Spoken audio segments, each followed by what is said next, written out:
வணக்கம் மக்களே. அகத்தி மரம் நம்ம வீட்டை சுற்றி பெரிய இடம்லாம் ஒன்றும் இல்லை நமக்குன்னு. அந்த ஒரு சின்ன சந்தில் அது தெரியுது பார்த்தீங்களா, சவுத்துக்குள்ளே அந்த சின்ன சந்தில் நம்ம வச்ச மரம் தான் அகத்தி மரம். நல்லா பெருசாக அழகாக வளர்ந்து நிற்கிது. அதில் பூ விட்டுருக்கு. இன்றைக்கி நம்ம அவுத்தி பூ வச்சு பொரியல் பண்ண போகிறோம். நம்ம தோட்டத்தில் விளையிற காயோ இல்லை பூ இலை இதை வச்சு நம்ம சமையலில் ஒரு கூட்டோ பொரியலோ இல்லை குழம்போ எதனா ஒன்றாவது சமைச்சு டெய்லியும் சாப்பிட்ணும் அப்படின்றது தான் என்னோடய எண்ணம். அந்த வகையில் இன்றைக்கி நம்ம செய்ய போகிறது அகத்திப்பூ பறித்து செய்ய போகிறது அகத்திப்பூ பொரியல். அகத்திப்பூ இது வெள்ளை அகத்திப்பூ நிறைய விட்டுருக்கு பார்த்தீங்களா பூ. இதில் வச்சு பொரியல் பண்ணலான்னு சொல்லியிருக்காங்க. இன்றைக்கி பண்ணுவோம். நான் மோஸ்ட்டாக இந்த ரெட் கலர் பூ தான் பார்த்துருக்கேன். நம்ம வீட்டில் இது வெள்ளை கலர் பூ கிடைக்கிது. ஃப்ரெஷ்ஷாக கிடைக்கிறதுனால நாங்கள் அடிக்கடி செஞ்சு சாப்பிடுவோம். இதில் நிறைய நன்மை இருக்குதுன்னு சொல்கிறாங்க. அகத்தி மரம் ஃபுல்லாகவே நன்மை தானே. அகத்தி கீரை, அகத்தி பூவில் நிறைய கால்சியம் இருக்குதுன்னு சொல்கிறாங்க. அயனு, சில பல விட்டமின்ஸு, உடம்பு குளிர்ச்சி கூட தரும்னு சொல்கிறாங்க. இது சமைக்கிறது நம்ம அது உள்ளே இருக்கிற அந்த மகரந்தம் ஒரு நரம்பு மாதிரி இருக்கும், அதை மட்டும் ரிமூவ் பண்ணிட்டு லைட்டாக தாளித்து வதக்கி தேங்காய் போட்டு செய்கிறது தான் நம்ம பழக்கம்.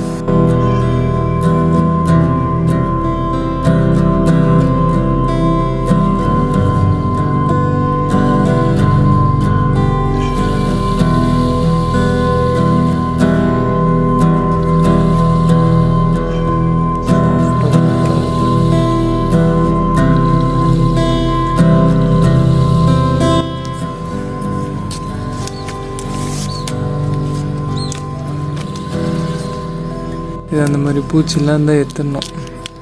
பூச்சிலாம் எடுத்துட்டு இதழெல்லாம் மட்டும் பிச்சுக்கிட்டு சிறுசாக அரிஞ்சு போட்டு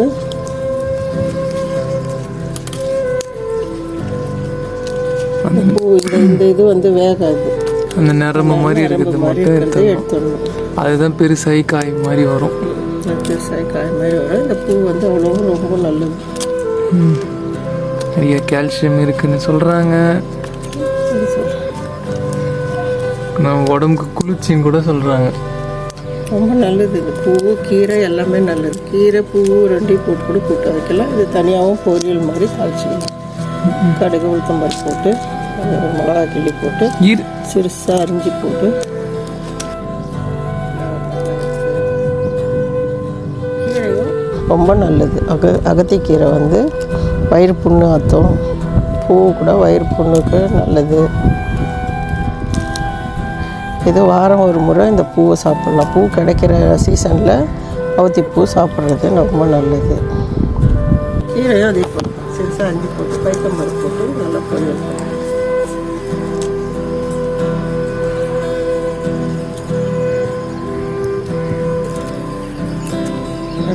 கிடைக்கும்போது அகத்தி பூ வாங்கி யூஸ் பண்ணிக்கலாம். நல்லது.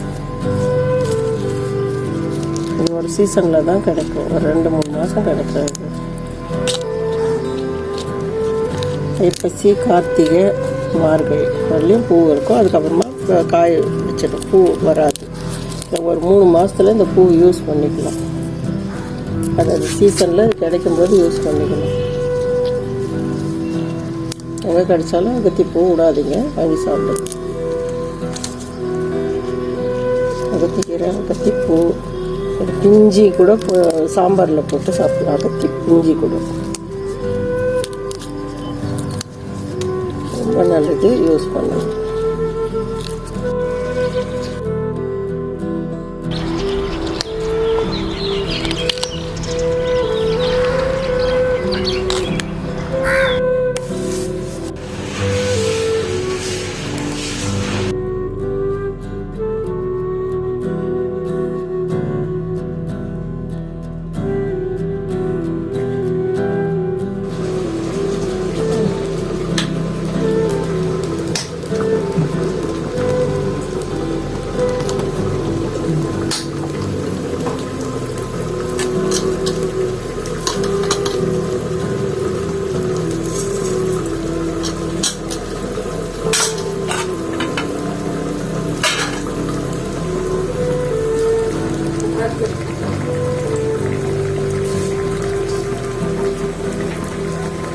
தாளிக்கு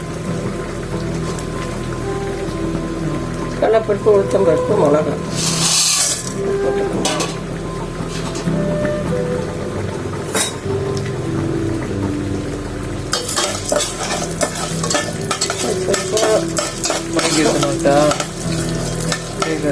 அப்படியே இது பண்ணிக்கணும்.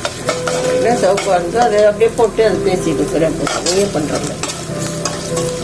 கருவேப்பிலை கொஞ்சம் போட்டுட்டு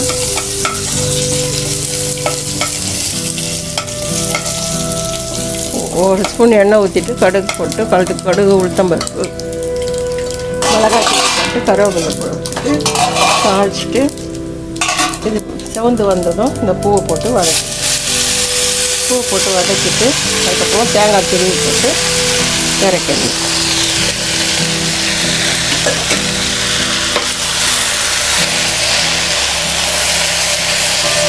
கொஞ்சோண்டு உப்பு போட்டுட்டு கடைசியில் தேங்காய் துருவி போட்டால் பூ ரெடி. கொஞ்சோண்டு தண்ணி கொஞ்சமாக தெளிச்சிடணும். கொஞ்சம் தண்ணி தெளிச்சிட்டு மூடி வச்சிடணும். மூடி வச்சுட்டு தேங்காய் துருவி போட்டுட்டு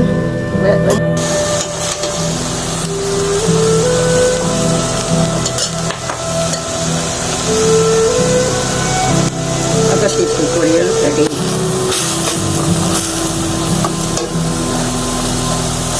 லாஸ்ட்டில் கொஞ்சம் மிளகுத்தூள் போட்டு